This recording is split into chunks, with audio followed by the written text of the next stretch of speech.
वाल्मिक कराड बीड जिल्ह्यात दहशतीचं दुसरं नाव। आता तो जेलमध्ये असला तरी त्याची दहशत ही तिथेही आहे आणि पोलीस दलातही। हे आम्ही नाही तर एका पोलीस अधिकाऱ्यानं स्वतः म्हटलंय आणि त्यांच्या या जबाबानं आता खळबळ उडाली आहे। आणि यासोबतच बीड पोलिसांच्या भूमिकेवरती पुन्हा एकदा प्रश्न उपस्थित होत आहेत। विभागीय पोलीस अधिकारी विश्वंभर गोल्डे असे या अधिकाऱ्याचं नाव। नेमकं त्यांनी आपल्या जबाबामध्ये काय म्हटलंय पाहूया ते व्हिडिओच्या माध्यमातून। नमस्कार, मी अक्षता, सकाळमध्ये तुम्हा सर्वांचं स्वागत। तर मसाजोगचे दिवंगत सरपंच संतोष देशमुख यांच्या हत्या प्रकरणातील मुख्य आरोपी वाल्मिक कराड याबाबत बीडचे उपविभागीय पोलीस अधिकारी विश्वंभर गोल्डे यांनी धक्कादायक दावा केलाय। एसआयटीचे प्रमुख डॉक्टर बसवराज तेली यांच्या उपस्थितीमध्ये 23 फेब्रुवारी 2025 रोजी विश्वंभर गोल्डे यांनी आपला जबाब नोंदवला।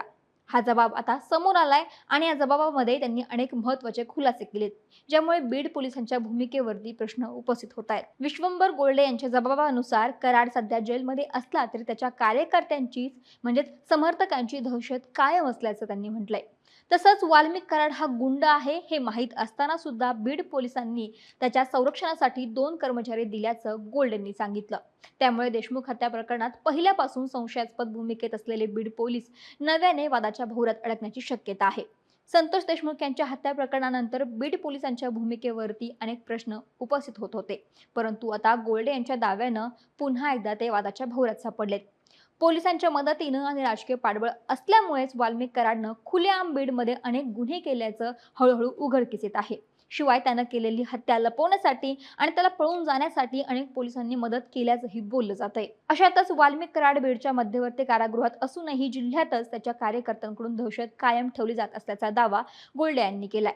शिवाय वाल्मिक कराड हा सराईत गुंड असल्याची माहिती असताना बीड पोलिसांकडून त्याला संरक्षण देण्यात आलं। त्याच्या बंदोबस्तासाठी 18 अंमलदार आणि 2 आरपीसी प्लाऊड तैनात केल्याची माहिती गोल्डे यांनी जबाबामध्ये दिली।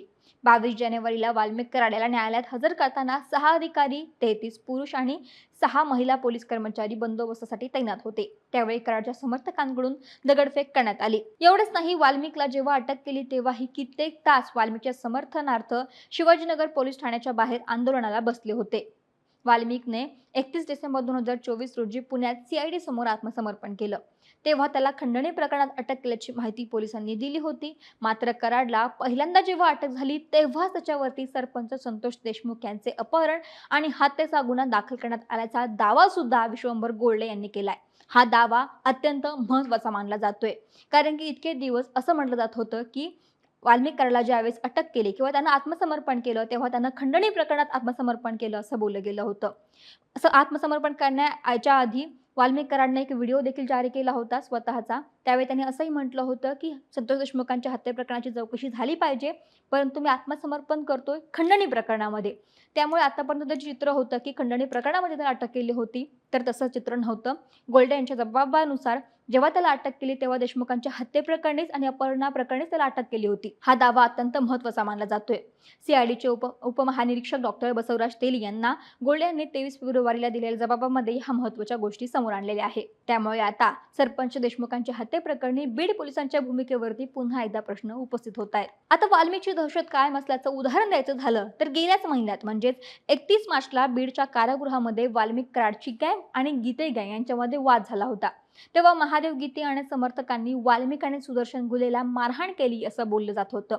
माध्यमांमध्ये तशा बातम्या झळकल्या होत्या।